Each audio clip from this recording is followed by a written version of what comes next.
রামানন্দ পেলেন গুরুর পদ। সারা দিন তাঁর কাটে জপে তপে। সন্ধ্যাবেলায় ঠাকুরকে ভোজ্য করেন নিবেদন। তারপরে ভাঙে তাঁর উপবাস, যখন অন্তরে পান ঠাকুরের প্রসাদ। সেদিন মন্দিরে উৎসব। রাজা এলেন, রানী এলেন, এলেন পণ্ডিতেরা দূর দূর থেকে, এলেন নানা চিহ্নধারী নানা সম্প্রদায়ের ভক্তদল। সন্ধ্যাবেলায় স্নান শেষ করে রামানন্দ নৈবেদ্য দিলেন ঠাকুরের পায়ে। প্রসাদ নামল না তার অন্তরে, আহার হলো না সেদিন।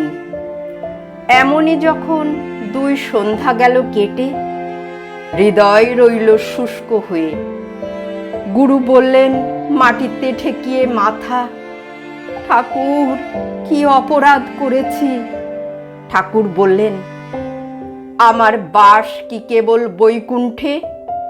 সেদিন আমার মন্দিরে যারা প্রবেশ পায়নি, আমার স্পর্শ যে তাদের সর্বাঙ্গে।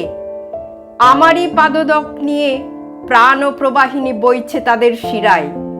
তাদের অপমান আমাকে বেজেছে। আজ তোমার হাতের নৈবেদ্য অশুচি। লোকস্থিতি রক্ষা করতে হবে যে প্রভু। বলে গুরু চেয়ে রইলেন ঠাকুরের মুখের দিকে। ঠাকুরের চক্ষু দীপ্ত হয়ে উঠল। বললেন, যে লোকসৃষ্টি স্বয়ং আমার, যার প্রাঙ্গণে সকল মানুষের নিমন্ত্রণ, তার মধ্যে তোমার লোকস্থিতির বেড়া তুলে আমার অধিকারে সীমা দিতে চাও? এত বড় স্পর্ধা! রামানন্দ বললেন, প্রভাতেই যাব এই সীমা ছেড়ে, দেব আমার অহংকার দূর করে তোমার বিশ্বলোকে। তখন রাত্রি ৩ প্রহর। আকাশের তারাগুলি যেন ধ্যানমগ্ন। গুরুর নিদ্রা গেল ভেঙে।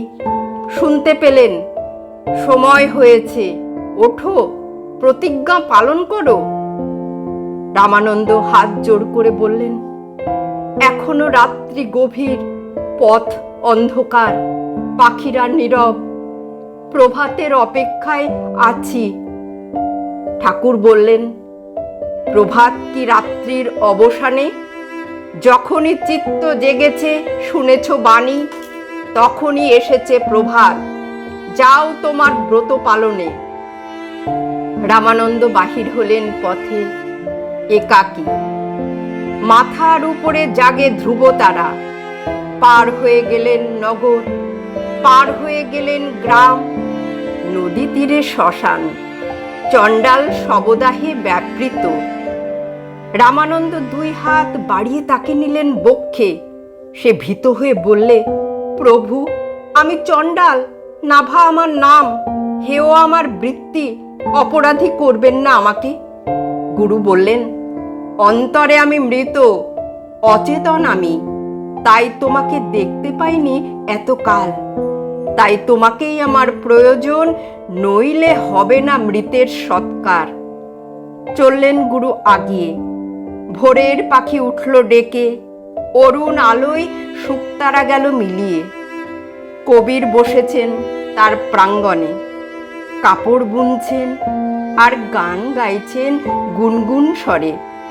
রামানন্দ বসলেন পাশে, কণ্ঠ তাঁর ধরলেন জড়িয়ে।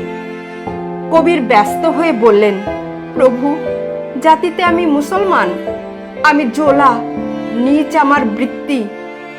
রামানন্দ বললেন, এতদিন তোমার সঙ্গ পাইনি বন্ধু, তাই অন্তরে আমি নগ্ন।